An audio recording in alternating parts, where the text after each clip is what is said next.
Study IQ IAS, अब तैयारी हुई अफोर्डेबल। इंपॉर्टेंट अपॉइंटमेंट हो गया है। जी हाँ, पाकिस्तान के नए आर्मी चीफ का आज अपॉइंटमेंट हो गया है। आज ये ऑफिशियल नोटिफिकेशन भी आ चुका है और हर जगह ये न्यूज़ फैल चुकी है कि हमारे जनरल मुनीर साहब पाकिस्तान के जो है नए आर्मी चीफ होने वाले हैं।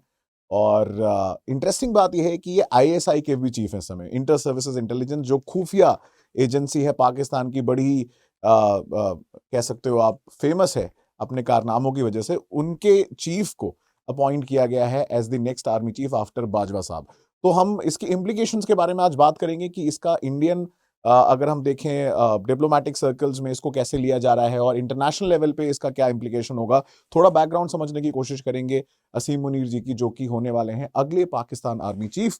तो जैसा कि हम जो इंफॉर्मेशन अभी निकल के आ रही है कि आज जो है lieutenant general, he was the second highest ranking officer in the Pakistan army, lieutenant general Asim Munir जो है उनको as the new chief of Pakistan powerful army appoint किया गया है। 6th लार्जेस्ट आर्मी है अगर आप देखें वर्ल्ड की, और काफी सिग्निफिकेंट रोल रहता है और one of the biggest weapons buyer भी है वर्ल्ड का। और हमारे लिए बहुत इंपॉर्टेंट न्यूज़ है बिकॉज आपको पता है कि इंडिया के कॉन्टेक्स्ट में जो भी फॉरेन पॉलिसी होती है पाकिस्तान की आर्मी डिसाइड करती है, अनलाइक दी प्राइम मिनिस्टर्स या प्रेसिडेंट। उनका रोल कोई बहुत लिमिटेड सा रह जाता है, तो इसलिए पाकिस्तान आर्मी काफी बदनाम भी है। तो ये जो बहुत ही की रोल माना जाता है और पाकिस्तान की आर्मी ने हमेशा एक इंपॉर्टेंट रोल प्ले किया हो, चाहे वो रोल प्ले किया है चाहे वो 47 हो, 48 है, 65 हो, 71 हो, कारगिल हो। परवेज मुशर्रफ को कौन ही भूल सकता है रिगार्डिंग द कारगिल वॉर। तो और उसके साथ साथ रिस्पॉन्सिबिलिटी इसलिए भी ज्यादा बढ़ जाती है क्योंकि ये एक न्यूक्लियर आर्म्ड देश है और ये आर्मी है जिसके पास न्यूक्लियर वेपन्स हैं। और ये कहीं ना कहीं बहुत बड़ा रीजन है कि भले ही ये कंट्री फेल स्टेट हो चुकी हो, लेकिन अभी भी विश्व के जो पावर्स हैं, चाहे US हो, रशिया हो या बाकी कंट्रीज हैं, वो इसलिए पाकिस्तान पे ध्यान रखते हैं बिकॉज कहीं ये गलती से ये न्यूक्लियर वेपन्स किसी गलत हाथों में लग गए, किसी गलत हाथों में चले गए, तो वर्ल्ड में कैटास्ट्रोफी हो सकती है। और इसी वजह से आप देखेंगे कि पाकिस्तान आर्मी का रोल और भी ज्यादा इंपॉर्टेंट बन जाता है। और सबसे इंटरेस्टिंग बात जो आपके लिए जाना बहुत जरूरी है कि he will be the 17th Pakistan army chief, 17वें होंगे। एंड 1947 के बाद 17वें आर्मी चीफ हैं, लेकिन इनके ड्यूरेशन में 30 प्राइम मिनिस्टर चेंज हो चुके हैं। जी हाँ, गौर करने की बात है, पाकिस्तान की हिस्ट्री में किसी भी प्रधानमंत्री ने अपना फुल टेन्योर आज तक कंप्लीट नहीं किया। तो 17 पाकिस्तान के आर्मी चीफ आए गए, 17th आ रहे हैं अब, लेकिन 30 प्राइम मिनिस्टर्स उनके कार्यकाल के दौरान वो लोग देख चुके हैं। तो ये आपको खुद ही बताता है कि कंट्री की क्या सिचुएशन है।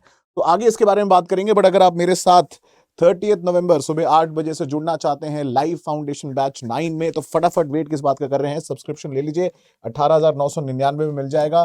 कोड डीप लर्निंग के लिए बड़ा सिंपल सा है, डीप लाइव यूज करें और इंस्टेंट डिस्काउंट में 2 साल का सब्सक्रिप्शन मिलेगा। And you can join my courses, along with that you can get PDF of my courses and जो भी PPTs हैं इसकी dipanshuSingh.com पे जाके। उसके अलावा आप इंडियाज नेबरहुड को और अच्छे तरीके से पढ़ सकते हैं। मेरी बुक इंटरनेशनल रिलेशंस अवेलेबल है Amazon, फ्लिपकार्ट पे। आप मुझसे इंस्टाग्राम और टेलीग्राम पे भी जुड़ सकते हैं।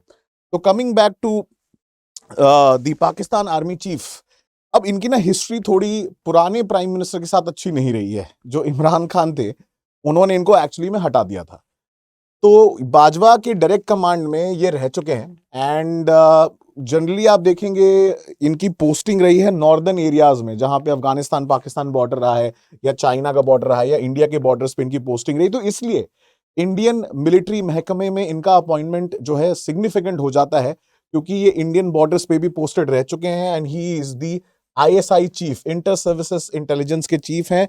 Well, during the tenure of Imran Khan इनको 8 महीने में ही ISI चीफ से हटा दिया गया था और रिप्लेस कर दिया गया था एक ऐसे ऑफिसर से जो इमरान खान के काफी करीबी माने जाते थे। साथ ही साथ अगर मैं आपको बताऊं, ये रिटायर होने वाले थे 27 नवंबर को, लेकिन अब क्योंकि नेक्स्ट पाकिस्तान आर्मी चीफ का अपॉइंटमेंट इन्हें मिल गया है, तो अब इनका टेन्योर जो है वो बढ़ जाएगा। वो 3 साल तक एटलीस्ट मिनिमम जो है पाकिस्तान आर्मी चीफ रहेंगे। उसके पहले अगर कुछ और नहीं हुआ तो, क्योंकि आप देखेंगे पिछले जो जनरल हैं बाजवा साहब, उनको भी एक्सटेंशन मिल चुका था।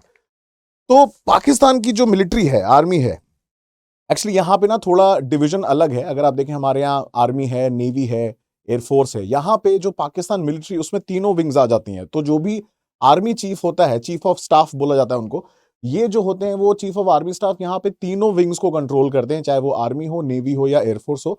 और इसीलिए वर्ल्ड की जो 6th लार्जेस्ट अगर आप देखें ये मिलिट्री है, और काफी ज्यादा अनड्यू इन्फ्लुएंस होल्ड करती है पाकिस्तान की फॉरेन पॉलिसी एंड डिप्लोमेसी में, specially with respect to India and China. तो बाकी सारे मैटर्स में इनके प्राइम मिनिस्टर्स इन्वॉल्व हो भी जाते हैं डायरेक्टली, लेकिन in the case of Pakistan, Pakistan involvement with India, China and neighbourhood specially अगर हम देखेंगे, उसकी फॉरेन पॉलिसी जो है वो बिना आर्मी के कॉन्फर्मेशन के तो हो ही नहीं सकती है। तो उनका इन्वॉल्वमेंट है भी। और जनरल कमार जावेद बाजवा साहब, जिन पे अभी रिसेंटली करप्शन के भी एलिगेशन लगे हैं कि भाई इनकी फैमिली अरबपति बिलियनर्स हो चुकी है, अब वो अपना जो है टेन्योर खत्म करने जा रहे हैं। He scheduled to retire on November 29, 61 years of age है। और उन्होंने मतलब ऑलरेडी उनको 3 साल का एक्सटेंशन मिल चुका। अब उन्होंने बोला भैया अब हमारा हो गया है, पैसे वैसे हमने कमा लिए हैं, ऐसा वहां की न्यूज़ भी रिपोर्ट कर रही है, क्योंकि उनके खिलाफ एक इंक्वायरी भी चालू कर दी गई है। और उन्होंने बोला भैया हम तो अब चल रहे हैं। तो इन्होंने रूल आउट कर दिया extension, and lieutenant general Shahir Shamshad Mirza had been picked as the chairman of the joint chief of staff committee. But ये मुनीर साहब को अब अपॉइंट कर दिया गया है as the next army chief. ये कुछ बड़े फेमस पाकिस्तान के फॉर्मर आर्मी चीफ्स की आप फोटो देख सकते हो, जिसमें इनको तो आप बहुत अच्छे से पहचानते होंगे कुछ कुछ लोगों। तो ये अगर हम इनके बारे में थोड़ा और इंटरेस्टिंग डिटेल्स देखें कि इंटर सर्विसेज इंटेलिजेंस जो आईएसआई उसके तो हेड थे ही, साथ साथ ये मिलिट्री इंटेलिजेंस के भी हेड रह चुके हैं। और उसके अलावा इसके आप देखेंगे जो इनकी पोजीशन रही है, he has held the record of being the ISI chief for the shortest period, because Imran Khan जैसे मैंने बताया इन्होंने इनको हटा दिया था।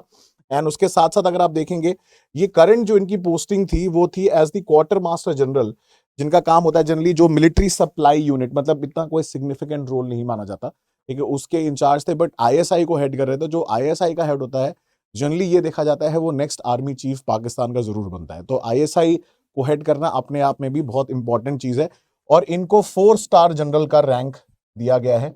जनरली हम देखेंगे हमारे यहाँ 4 स्टार जनरल जो होते हैं वो आपके फील्ड मार्शल एंड अबव या चीफ आपके जो सीडीएस होते हैं जनरली वो होते हैं।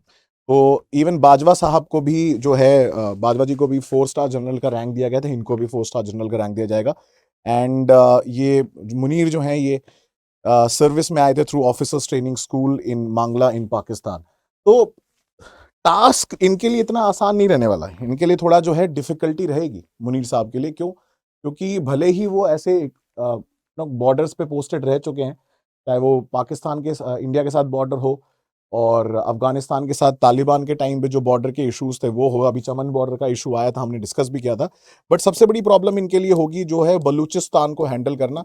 और साथ साथ अगर आप देखेंगे इंडिया वो पुराना वाला इंडिया तो रहा नहीं अब, कि जो कर दोगे आप सह लेंगे वाली बात तो रह नहीं गई। अब तो मुंह तोड़ जवाब मिलेगा इंडिया की तरफ से, तो वो चीज़ भी समझनी पड़ेगी।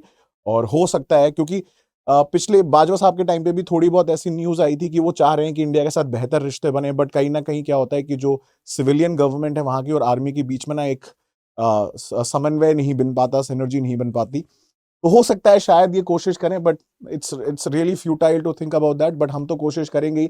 हम तो चाहते हैं भाई, अमन की आशा रहती है हमारी तो कि अमन और पीस रहे दोनों देशों के बीच में। बट अगर कंपैरिजन कर लें इंडिया और पाकिस्तान की मिलिट्री का, तो इंडिया 4th लार्जेस्ट है, ठीक है, अगर आप देखेंगे। और मतलब India is the largest, one of the largest, having $4 trillion का बजट, 2018 का डेटा है, ठीक है, 1.26 ट्रिलियन है। कंपैरिजन ही नहीं कर सकते 12 लाख टू 5.6 लाख।